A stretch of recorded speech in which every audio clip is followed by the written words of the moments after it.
Nakita mo ba yung viral post? May zombie raw sa Quiapo. Ha? Zombie? Ano naman nakuha yan? Sa FB, may video pa nga. Parang totoo sa manta. Ang dami na nag-share. Anong page yan? May source ba?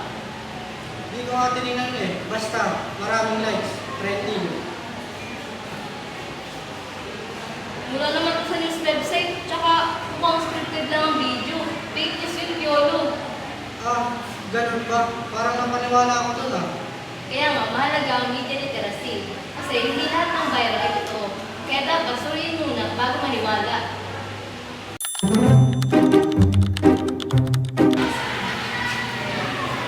Magandang umaga, klase. Magandang umaga po, sir.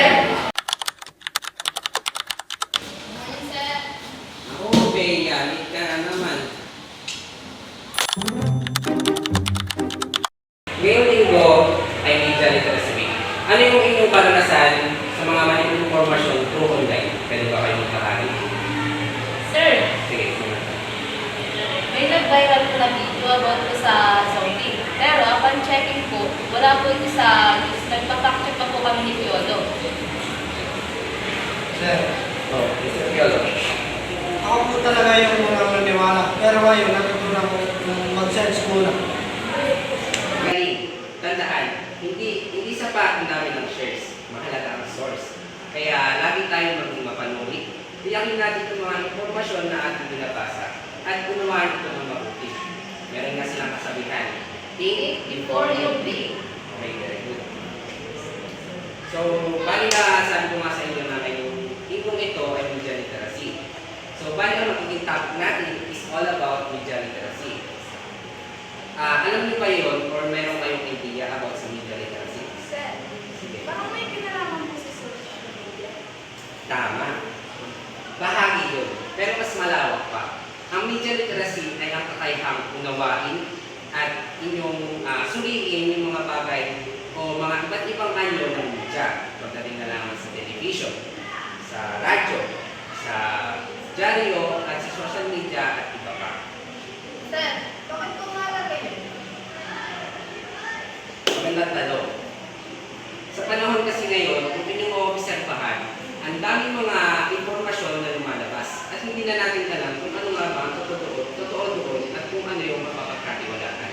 So, bali, media literacy, yun yung magiging instrumento natin para nang sa ganon is matulungan tayo na maunawaan or matiyak natin na tama ba or kung kapagkakatiwalaan yung impormasyon na ating maibabahagi sa iba. Nang sa ganon is hindi tayo umano. Ay sir, paano po namin malalaman kung yung balita po ay totoo? Siyempre, unang-una, sino ang nag-post? May pinagpupunan ba ito at saan galing yung informasyon na inyong pinabasa o nakita? Reliable ba yung source na ito? Nang sa ganon is, yun nga, yung sinasabi ko, hindi tayo umano. Basta lagi yung tatandaan na lagi kayo mag-isip muna. Iyakin at unawain yung mga informasyon na inyong pinabasa. Nang sa ganon is mabawasan yung fake news na nandito sa atin ito. At ganun mag-isip ang isang media literacy person. Yung nasa ko na balita, recent lang siya. Na yung pinagkunan ko po ay nakarating ko sa YouTube, which is kilala ko naman siya kasi yung napagkunan ko ay mismong YouTube channel ko na Talaradyo Servicio. So yun, according po sa director po ng video, si Dr.